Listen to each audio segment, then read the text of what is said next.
Hey, good evening, everybody. Welcome to another edition of Wizards Outlook.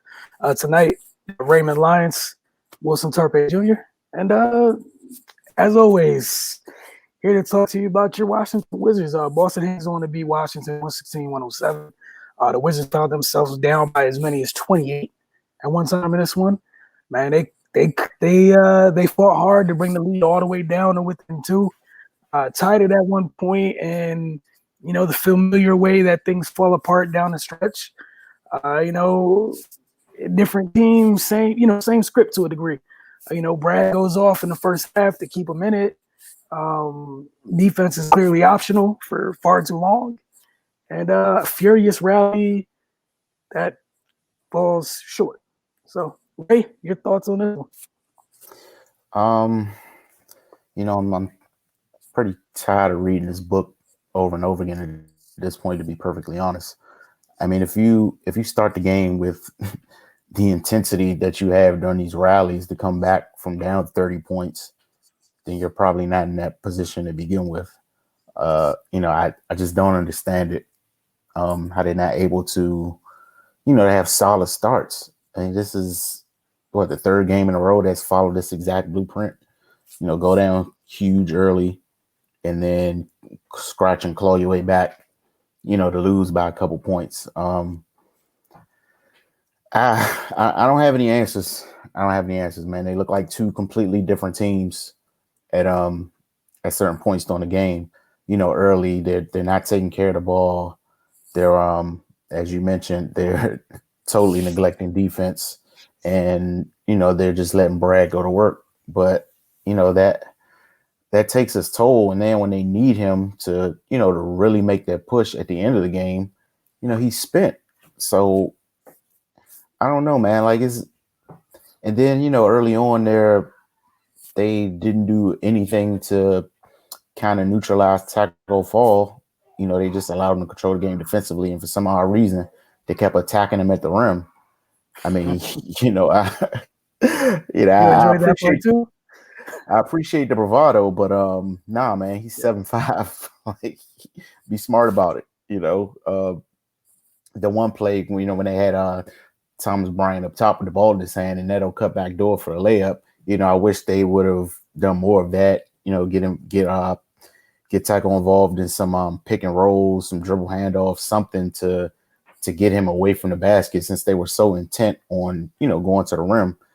But yeah, man, they got to start better, plain and simple. That's the only way they're going to win games. They're not a good enough team to, as is evident by the way these last few games have played out. They're not good enough to fall in these holes and then just count on themselves to come back. They'll get right there at the cusp, but you're not good enough to go down 30 points. Very few teams are. So they can't continue to make this a thing. If we want to praise them for their gallant effort to come back, then knock yourself out. During these rallies, they always look good, but why don't we just start the game like that, so we're having a different conversation, come fourth quarter. And then what happens is your room for error becomes that much smaller, while you're fighting back, and you get the game within 4, and Westbrook shoots a questionable 3 that barely hits the rim and then comes back with a turnover. That's the game. And then Peyton Pritchard hit a 3 during that stretch. That's the game right there. You don't have enough talent to overcome that at that stage of the game.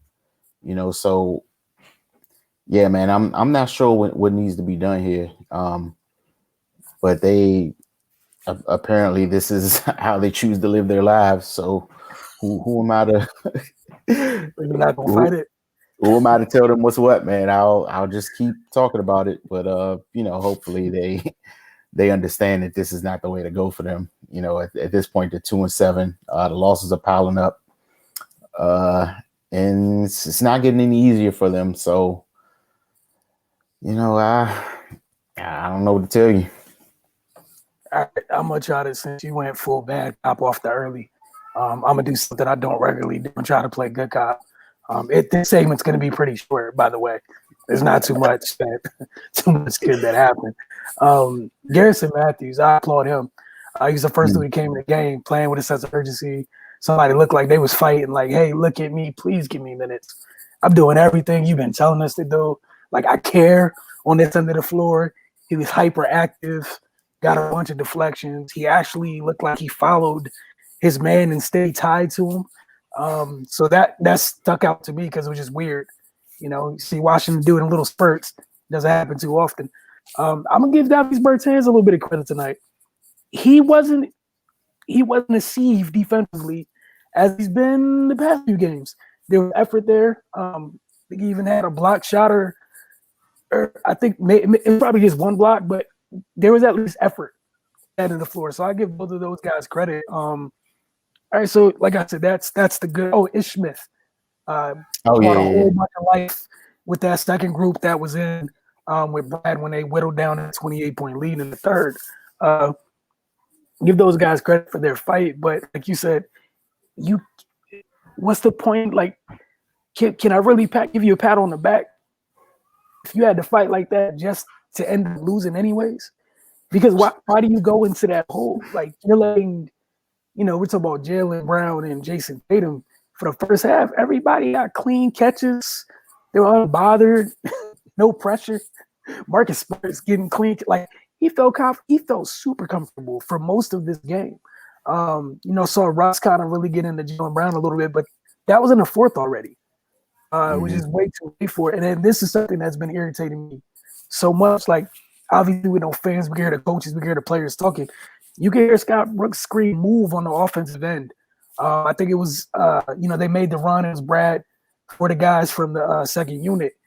And then Brad came out, Russ came back in, and they went back to stand still.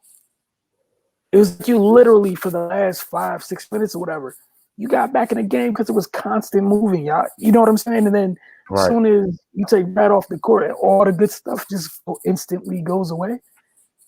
Like, why did the movement stop? And they had so many. I'm talking about like the most timely empty possessions on the offensive end. Like the most critical possessions, like they're down 10. You got a chance to cut into an offensive foul. Set a basket, offensive foul. If you get 2 there, it's single digits. You get 3 there, that's even better, right? You get nothing.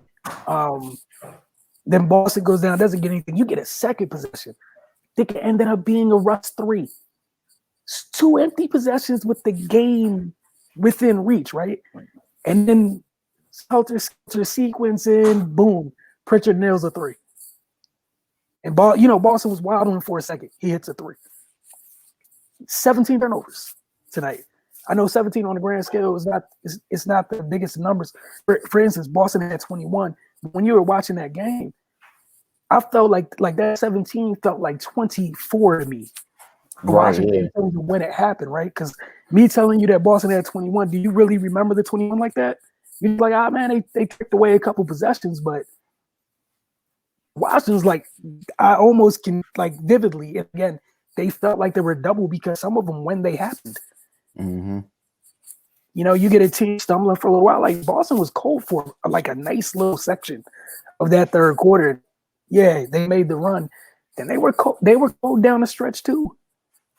Honestly, you just couldn't take advantage of it. It's not like this wasn't one of those games where Tatum and Brown were just cooking down the stretch and there's nothing you can do. Like, you remember the possession where Russ was hassling Jaylen? He puts up an ill-advised 3 because the clock's going down, and Peyton Pritchard keeps the ball alive, and Taco Fall ends up with.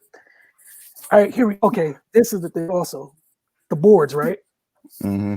I'm gonna let you guess. What do you think that looked like? Don't look at any numbers or anything. If I had to guess, I would say maybe Boston edged them out like 52-46. You feel like it was close. So within 6, all right. So it was 58-44. That's how much, in terms of giving them extra life, was given to that. And there's so many times you got to think, even in the first quarter, right? Boston was holding Washington in one shot, but then they coming out the other end and they miss a three. Let them off the hook. But you never take advantage of it. At some point in time, it's going to catch up to you. And like you said, you're tired of reading this book. Look, man, the script changes a little bit. There's a few minor edits, but until they start playing defense, we're going to keep getting the same result. And then tomorrow night, you got a team who lives on that end of the floor. You take it, you play Miami. And I double or triple dog dare you to let Duncan Robinson loose. Like, because there are a couple of times where Jason Tatum was open tonight. And then the other thing is they got to do a better job of paying attention. Again, I could be wrong, but I'm going to take a wild guess and be like, there's nothing Scott Brooks said about doubling Daniel Tice once he catches the ball on the block. I'm going to take a wild guess. I could be wrong. Right? I could be wrong. I'm not there. So just keep that in mind. If that is on the scouting report, I would be on the fire Scott Brooks train. I seriously doubt that was part of the plan. And how many times did you see that happen tonight? You know what I'm saying? Like, why are you leaving the corner to double down on someone who they don't even play through him like that? I don't care if he catches the ball right there, nor should you. What are you leaving a shooter in the corner for? Because Daniel Tice caught the ball. So what? If he scores, kudos to him. Pat him on the back and tell him good job. That's it. It just doesn't make sense. And, you know, this is one of the games where I don't have it up anymore.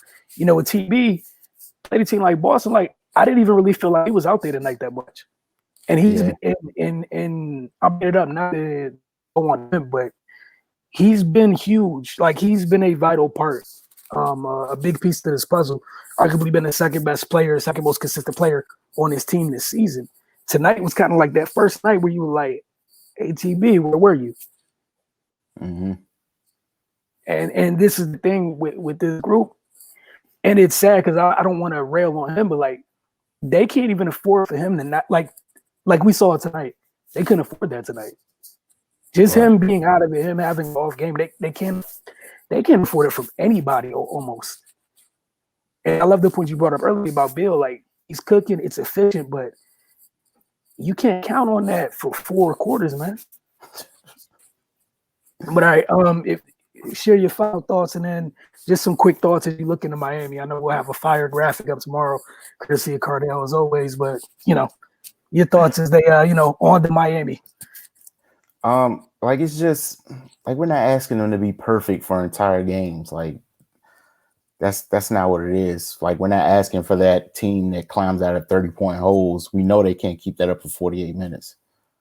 What we are asking is for that other stretch that you be at least a shadow of that team, because it makes your life so much easier, because we know you're capable of hitting that stride at some point in the game. You know, and if they only go down 17 instead of 28 and then they hit that second gear, they possibly take control of this game, you know, but they just dig themselves too far in the hole. And in regards to the match with Miami, I don't think it's going to be, if they get down early, they're going to stay down because Miami plays defense. I don't think they would. That's not a team that you're really going to be able to score in bunches like that against. And again, they've been having trouble identifying shooters. And like you said, if they let Hero and Robinson get those type of clean looks, it could be lights out early. You know, because if Miami gets up by 30 and with the way they play defense, that's going to be a problem. But yeah, man, hopefully they get it together, revisit some things and talk it out. So, you know, come tomorrow, it's not a bloodbath. All right, last but not least, when I was talking about the turnovers, just want to provide some numbers to provide the context in which I'm speaking. All right, so like we said in this game, Boston had 21 of those turnovers, had 21 turnovers. Washington had 17. All right, let's talk about like how all things are created equal, right? If I told you somebody had 21 turnovers, you would think that, you know, obviously they did worse than the team. The team that had the lower amount of turnovers fared better, right? All right, so Boston had 21 turnovers. Washington only scored 17 points off those 21 turnovers. Washington had 17 turnovers. Boston scored 36 points off those turnovers. Lord. You see what I'm saying? It's and that's the thing with some of the numbers. If you just glance at it, oh man, they took good care of the ball. Dog, if that 17 cost you 36, that's rough. sheesh, right? That's so that 17 cost you 36, and you couldn't even make their 21 be 21 or 22, 20, anything. It's just 17 off. The bench points, and again, to give credit to the bench outscored Boston's 30-26, which obviously is a great look. Points in the paint, those were tied at 44 apiece. 36 points off turnovers is a killer. I don't know another way to say that. That's a killer in a game where, again, it wasn't like Boston had their half-court offense flowing. This wasn't one of those nights where we're not going to see the fun highlights from Tatum and Brown tonight. Like, right. It wasn't one of those like, oh man, like some of their nights they get cooking. It's like, it's like a little commercial for almost like a freaking commercial for their law practice. Like Taylor, you know what I'm saying? Tatum and Brown, like they're really busy out here. Tonight wasn't even one of the nights. Like Taylor had 32, but it didn't feel like one of the nights. It didn't feel like one of the nights, one of the big nights typically has. And that would be my thing going forward is, and the turnovers are also one of the reasons that they fall behind in games too. Like even early on, they turn it over. I think both teams took turns turning it over early on, but that's the thing. Boston's been winning. They know how to win a little bit better than you do in that regard. So that's Boston's problem. We're looking at just Washington. You cannot, and then once you turn it over, it can't just automatically lead the points. That's something to keep an eye on going in tomorrow. Go ahead, though. No, I was just saying they did have a lot of live ball turnovers that led to fast breaks and easy finishes, and that's a killer because it gets the other team juices flowing. All right. Well, we want to thank you guys for hanging with us tonight. Again, follow us on social media, The Focus TV. Boston beat Washington tonight, 116-107. Bill followed up that 60-point effort with the 41-point effort, and then Tatum and Brown 32 and 27 respectively. And shout out to Brown with 30 rebounds as well. But that was the big thing. It's the little things. That's literally how they're losing these games. The little things that, from an attention detail standpoint, they are not locked in, and it is costing them mightily. But like you said, the losses are starting to pile up. You're running out of time. So we're gonna see how this plays out tomorrow night. We'll see you guys.